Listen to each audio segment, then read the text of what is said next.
Hiya, my name is Poke King, but you can just call me King, and today we are going to be ranking every single mainline Pokemon game. I thought that would be a great way to start off the channel, get all of my terrible opinions out in the open right away so you can kind of see what you would be looking forward to if you subscribe to my channel and kind of get just a gist of some of my opinions and mindset on Pokemon and everything like that. I don't know if this is going to be a horrible idea, if everybody will think my opinions are not great or hot takes or something like that, but I've always wanted to do a video ranking the mainline games anyways, so I thought that this would be a perfect opportunity to do that.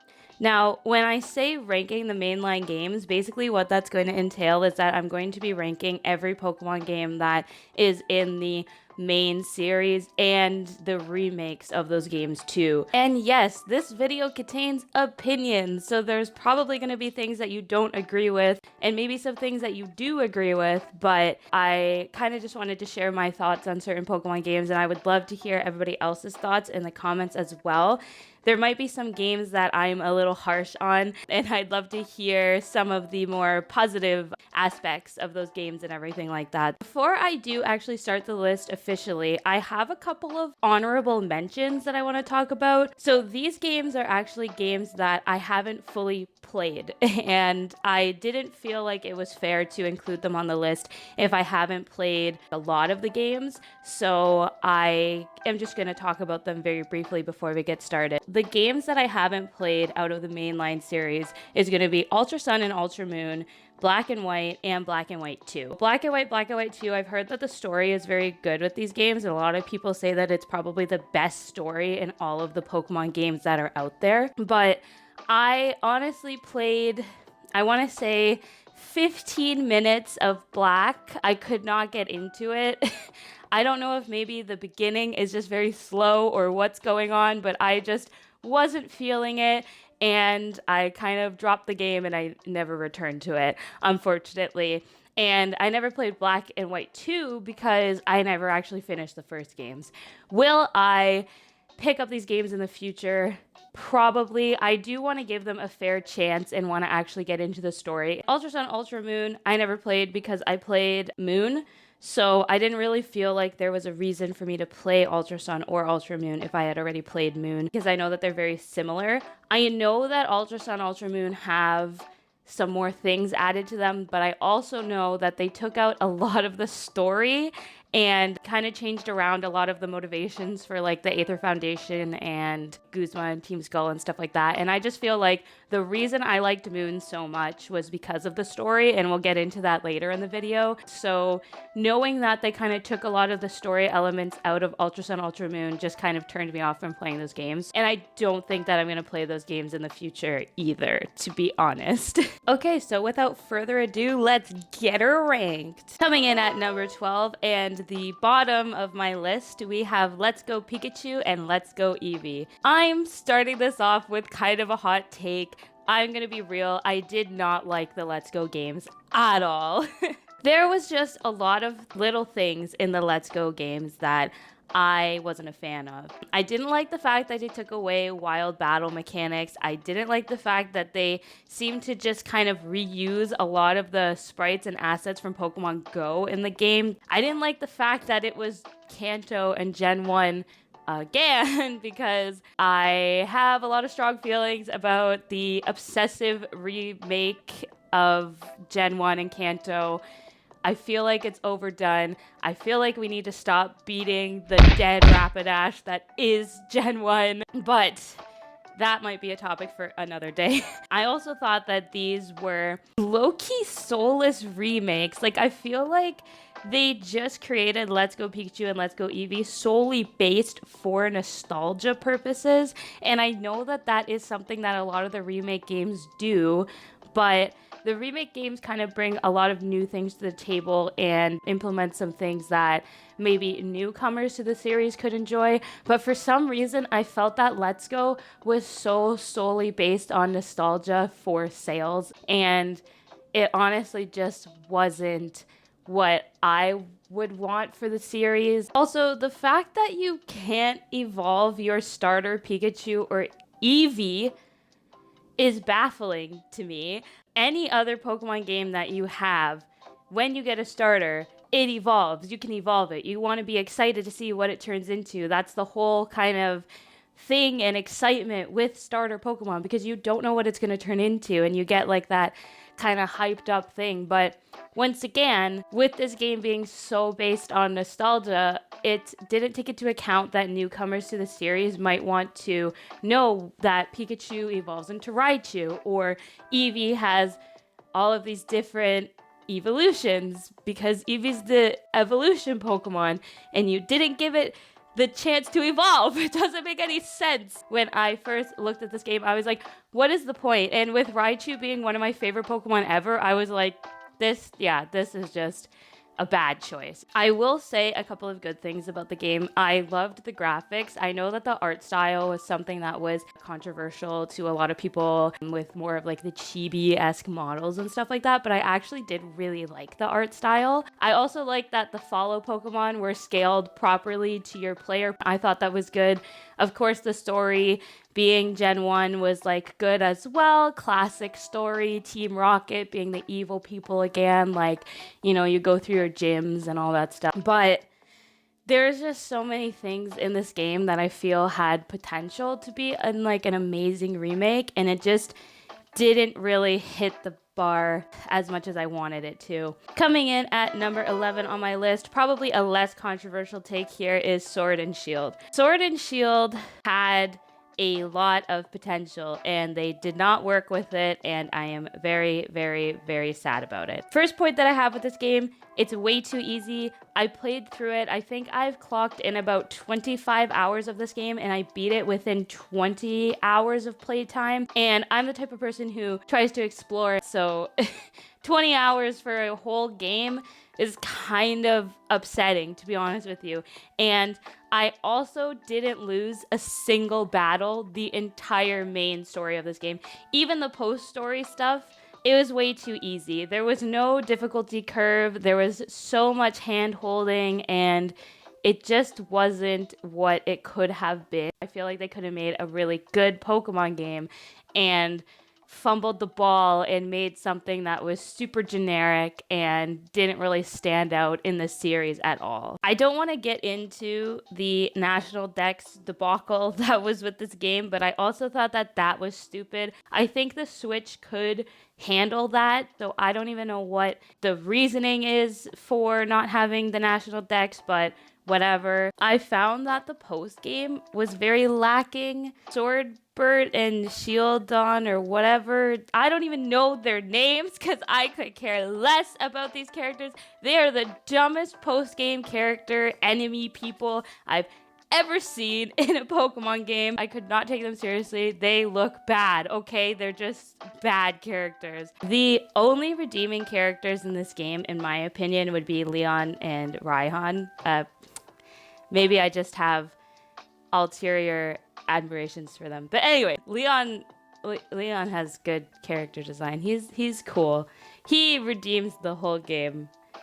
I liked Bolton. He was a cool Pokemon. I caught a Yampert in like the first kind of route, so I evolved him. He was cool. The starters were all right. They were very mid. This game in general was very mid. If I were to give a review for this game, I would just be like, yeah, it's mid. Like, that's kind of the overarching thing of this game. Dynamaxing was cool enough. I thought it was pretty neat that some of the Pokemon had like Gigantamax forms. You know, there was DLC. I never actually got the DLC. I was told that the story in the DLC was like really, really good, and the DLC was worth buying. Honestly, I haven't revisited Sword and Shield since I beat the game very quickly after its release, and I just haven't really gotten around to playing the game again.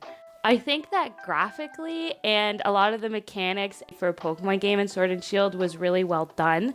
So they had the means to make something really awesome, and they didn't. They could make something like Legends Arceus. So this game should have been as good and as intuitive as that game, but it wasn't. So coming in at number 10, we have Pokemon Red, Blue, and Yellow. Okay, and maybe a hot take, I don't know. I feel like everybody's kind of come to the conclusion that the first Pokemon games aren't as good as they used to be because of where technology and gaming is at this moment. These games haven't really held up, and that's the unfortunate truth. I think that these games are okay for what they are, but they don't come close to any of the newer Pokemon stuff that has come out. They just haven't really aged like fine wine, in my opinion. I'll always appreciate what they did for the series. You know, this was the beginning. This is where all of our other Pokemon games have kind of sprung out from. The story was good. It was nothing insane, probably because of hardware limitations at the time. Team Rocket was fun. They were threatening.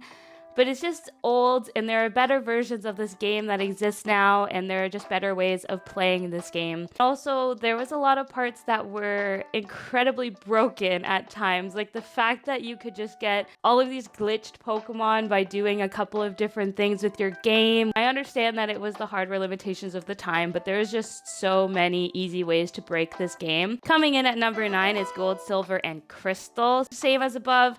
They were great classic games. These games had more to explore. There was new Pokemon, plus there was old Pokemon from Gen 1, so I thought that was really good. You kind of get 2 games in one because you start in Johto, but then you can actually go back to Kanto and do all of the gym battles and everything there, which I thought was really neat. So it's kind of like you're experiencing the first games and new games at the same time. So that's why I did rank this higher than Red and Blue, because you just get more things in it. All of the new Pokemon had interesting designs. Cyndaquil was introduced in this generation. Typhlosion being one of my favorite Pokemon ever. I can definitely appreciate a gen that introduced Cyndaquil to the world. But kind of the same thing with Red, Blue, and Yellow. There are just better versions of this game that exist now, and better ways to enjoy this game and play it. Coming in at number 8, literally breaks my heart. It's Brilliant Diamond and Shining Pearl. I had my hopes so high for this game. I was hyped for these remakes for so long, for years. I want to say north of 6 years, I was excited and hyped for these games. Even before they were announced, there was so much potential for these remakes, and I'm so sad to say that they did not live up to this potential. It breaks my heart putting this so low on my list. Obviously, you guys don't know this because this is my first video on the channel, but I did not shut up about these remakes for years and years and years. Literally anybody that I talked to, if Pokemon was brought up, they were like, oh yes, King definitely wants Gen 4 Diamond and Pearl remakes. Like, it was something that I had wanted for so long, and then we got them, and I played the games, I played through them, I got the double pack, I got both of them, I was so excited, and it just wasn't as fun or as magical as I wanted it to be, and it's so disappointing. I respect the fact that they remade it in a style that was supposed to be very close to the original games, but I feel like that wasn't really the way to go. And I know that the Pokemon fan base fucked it up because they said that they didn't want something like Sword and Shield, and they wanted the remakes to be faithful, and they wanted this and that. But it's too one-to-one. They didn't take anything from Platinum. It was very strictly just Diamond and Pearl. And Platinum is definitely the best out of that generation of games.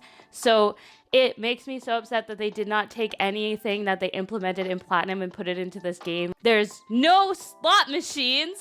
I used to play the frickin' Veilstone City slot machines all of the time, and they took them away because the ratings were like, oh, you can't have gambling in a kid's game, which, like, yeah, that probably makes sense. And I think that I did develop some type of gambling problem from playing slot machines on this, and also Mario 64 for the DS. But still, they should have kept the slot machines. I did like the outfits, though. I thought that was really cool that instead of making it so that you can customize like every piece of your character, because they still wanted to keep Dawn and Lucas as the protagonists, you could just go and buy outfits for them. BDSP did bring in the Grand Underground, which was amazing. You know, you had wild Pokemon in the overworld.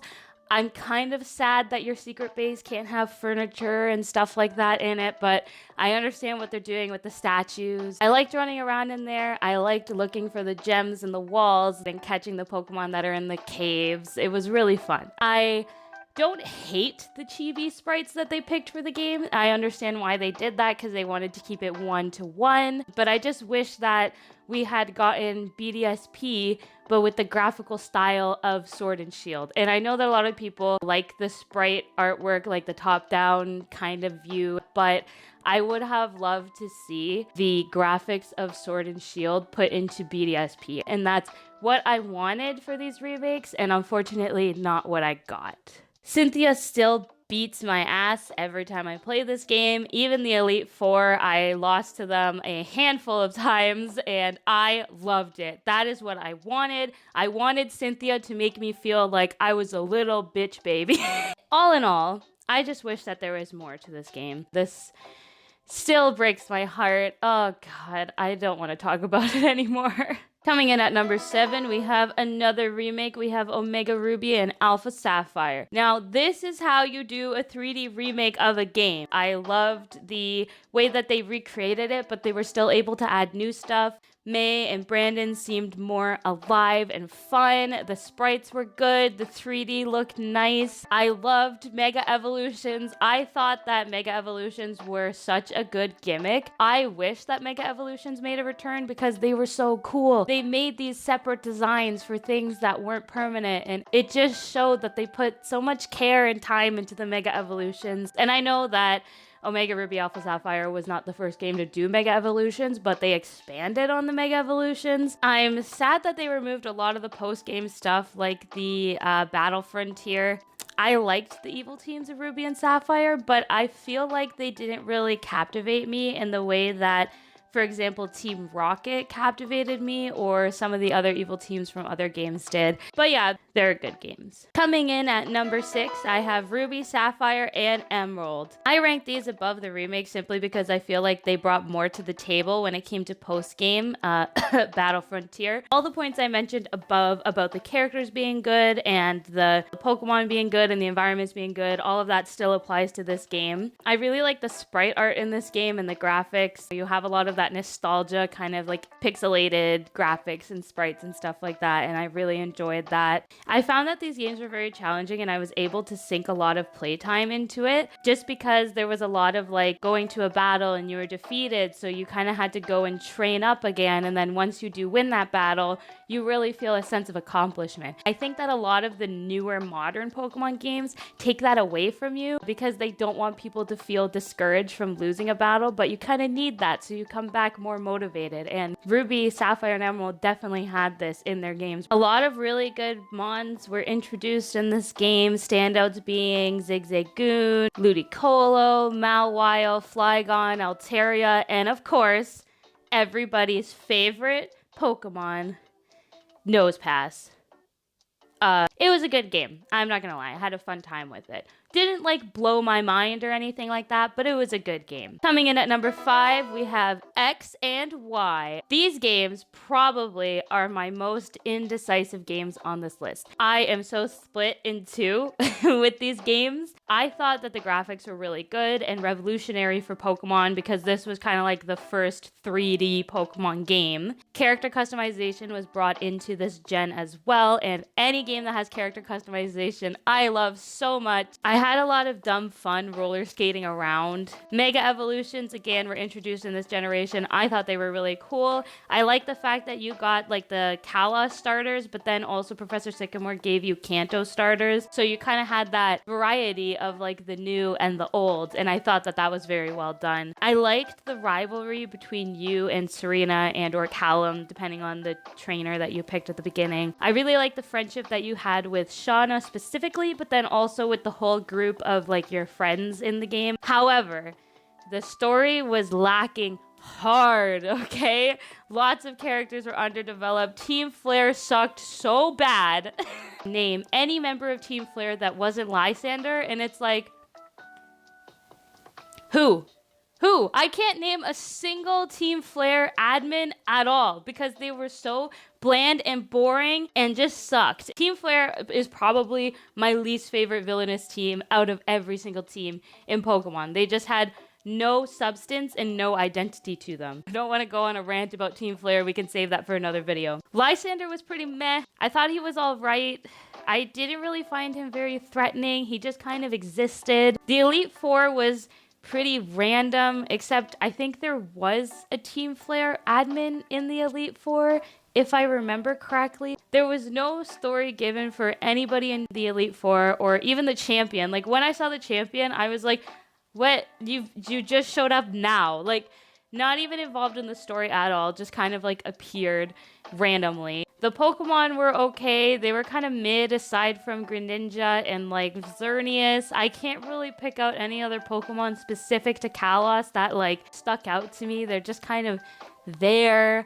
Actually, now that I think about this, none of that matters anyways, because this game gave us Professor Sycamore. So really, we didn't lose. We won. We've won, everybody. This is the best Pokemon game ever.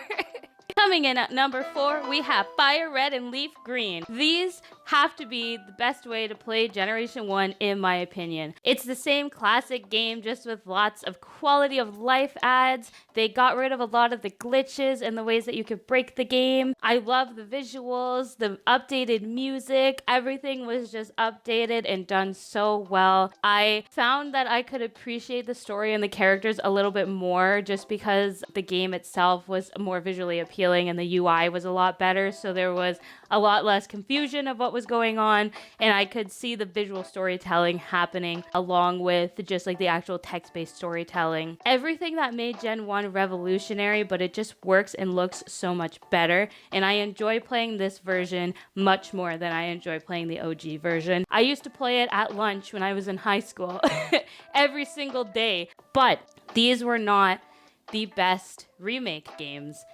Which brings me to number 3, Soul Silver and Heart Gold. If Omega Ruby and Alpha Sapphire is how you make a 3D remake, this is how you make a 2D one. Oh my god! I played Soul Silver right after I played Diamond and Pearl as a kid when I first got into Pokemon, and my goodness, these games slapped, okay? I loved everything about them. You had access to Johto and Kanto, and I felt like the regions were so well done. I felt very immersed in both of these regions when I played this game. I honestly lived for the Pokemon phone that you had. I love that previous trainers that you battled asked for like your contact info, and you could like go and rematch some of them, I believe. So I thought that was really cool. Cyndaquil is back and better than ever, and Typhlosion is back and looking gorgeous. I loved it. The fight with Red at the end was so epic, and with all of like the updated sprites and everything like that, I just felt it so much more. The red Gyarados was so cool. I thought that dude was so cool. He was dripping. He was sick. I loved it. I have the most playtime in this game out of any Pokemon game that I have. I think I have up to like 80 hours or something like that in this game. I played the hell out of this game. And a lot of it was just me kind of like walking around and exploring stuff. I really, really enjoyed these games. Like, best remake game, I think, in the Pokemon series. Coming in at number 2, we have Pokemon Sun and Moon. Now, hold on. Before you click off the video, let me explain why this is ranked so high on my list. I am a sucker for a game with a good story and with developed characters. And oh my gosh, Sun and Moon deliver hard, bro. I loved the story. I loved the characters. I loved the entire storyline with Lily and her mom and Gladian. It was so well done. I remember being captivated by the story from the beginning to the end. And I know that the beginning is a little bit slow. There's a lot of like cutscenes. There's a lot of cutscenes in the entire game, but I thought it was so good, and I felt the connection to every single character that was interacting with my player character. Team Skull being outcasted losers who just take on a role that society gave them until they realize that they can overcome the stereotype that was set in place for them and kind of break through that mold was so good. I loved that for them. And Guzma, oh my God, my baby, the love of my life, being an outcast as well and being doubted for his strength. And then he realizes that he's a strong boy anyways. I loved that. I loved Guzma's arc in this. The Aether Foundation being seen as the good guys for a huge portion of the game, only to be evil and be revealed about their plot at the end with Lusamine was so good. I genuinely felt that impact at the end. I was like, oh my God, these are the bad guys, dude. Like, it was crazy. Maybe this is a little bit controversial, but I loved the trials and the trial captains and the totem Pokemon. I felt it was really good. I liked how the trial captains were involved in the story, or at least had a little bit of a story arc themselves, besides just being like, oh, I'm a trial captain, and then just like leaving. Except Mina. That kind of happens with Mina. But still, I liked her character a lot. I thought that the trials were really fun. Some of them I liked more than others. Like the Spot the Difference for Kiawe's trial was just kind of like, yeah. Like the hiker gets me every single time. The Mimikyu Haunted Supermarket being a standout for me, that was actually creepy and actually unsettling, and I still think about it all the time. Also, how can I talk about this game without mentioning Professor Kukui and his beautiful, smooth, sculpted by the celestial beasts, research files? Yeah. In fact, this game gave us Olivia, Ilima, Kiawe, Kukui, Guzma, Lusamine, Mina, Wiki, and Plumerina. Just top tier designs. That's all I'm gonna say about them. This game also gave us Mimikyu. I love Mimikyu so much. One of my favorite Pokemon, if not my favorite Pokemon, hands down. Top tier, Arceus tier Pokemon design right here, everybody. I am not looking for criticism. I really like the battle tree. That was always fun post-game, and you could recruit trainers like Cynthia, and you could fight against Red and Blue again, which was really awesome. I loved that. I like the concept of Ultra Beast for the most part. I do feel like it introduced a lot of Pokemon that were like pseudo-legendaries, which kind of got a little crazy at certain points, but I think it was well done. There are things that I didn't like about this game. There was a lot of hand-holding, and it was very annoying. Honestly, this has to be one of the least challenging, like, modern games that are out there, probably besides Sword and Shield. I wish How was a bit more challenging as well. I can't remember if this was the start of when your rival picked the starter Pokemon that's weak to the type that you picked, but I always thought that that was kind of a really stupid choice. It definitely felt more like an interactive story than a typical Pokemon game. But me being me, who loves games with stories, I have my own bias that comes into play here, and I liked the game for that. Last but not least, number 1, we have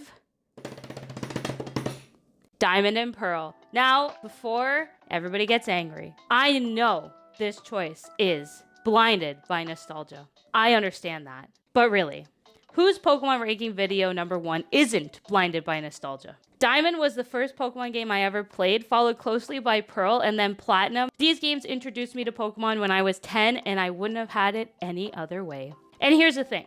I know the pacing is bad. I know the story is lacking in some parts. I know the characters outside of Cynthia, Cyrus, and maybe Barry are very undeveloped. I know that Team Galactic's motives are dumb, and it doesn't make any sense that Cyrus is the only one who knows the plan, and nobody else is allowed to know the plan, but they just blindly follow him. I understand that there are holes in the plot here. I know it makes even less sense that Cyrus has a Crobat but says he doesn't care about Pokemon. I know routes like Victory Road, Iron Island, and Route 220 make you want to pull your hair out. I know the post-game stuff is sort of meh in the grand scheme of things. I know having Darkrai, Shaman, and even Arceus behind a download wall is dumb considering they are some of the coolest legendaries out there. I know that catching literal God and using it to fight random dumb-ass birds in the wild honestly raises many questions in Pokemon lore. I know that having only 2 fire types in the whole game, aside from the national dex, and one of them being a starter evolution line, is so incredibly stupid. I know all of this, but I still love these games with my entire heart. For 10-year-old me to have played these games and have them make so much of an imprint and be the catalyst that introduced me into Pokemon for the future and beyond, they have to have done something right. I fell in love with Pokemon like Piplup, Baneri, Lucario, Roserade, Luxray, Dialga, Palkia, Shaman, Darkrai, and others so fast. I adored Cynthia as a child, and I wanted to beg at her feet, okay? This bundle of pixels named Barry became my first fictional crush ever. I was obsessed with the man. After post-game, I would go looking for him to talk to his sprites. I really enjoyed Team Galactic and found them threatening. I felt the gravity of the situation when Cyrus wanted to destroy the entire world. I struggled with this game in the best way possible, feeling challenged and happy when I achieved something or overcame it. The distortion world in Platinum was so cool. The graphics, the mechanics, everything at the time was just sick and awesome and edgy, and I loved it. Diamond and Pearl will always be my number 1 because it introduced me to this world. If it wasn't for these games, I wouldn't be making this channel and loving Pokemon this much. So it will forever be number 1 on my list in my heart. And that's that. That is my ranking of every mainline Pokemon game that I've ever played. I hope that you enjoyed this video. Hopefully my opinions did not deter you from my channel, even though I worried that they might have. If you wanted to stick around and see more Pokemon content that I create in the future, I'm going to be doing things like ranking videos, top 10s, reviews, maybe gameplay, card openings, all of that fun stuff. So if you wanted to hang out with me on this new Pokemon journey I am starting, hit that subscribe button. Let me know in the comments what you thought about my opinions on Pokemon games, if you agreed, if you disagreed, if I'm stupid and I'm wrong. And I hope that I see you in the next video. Bye!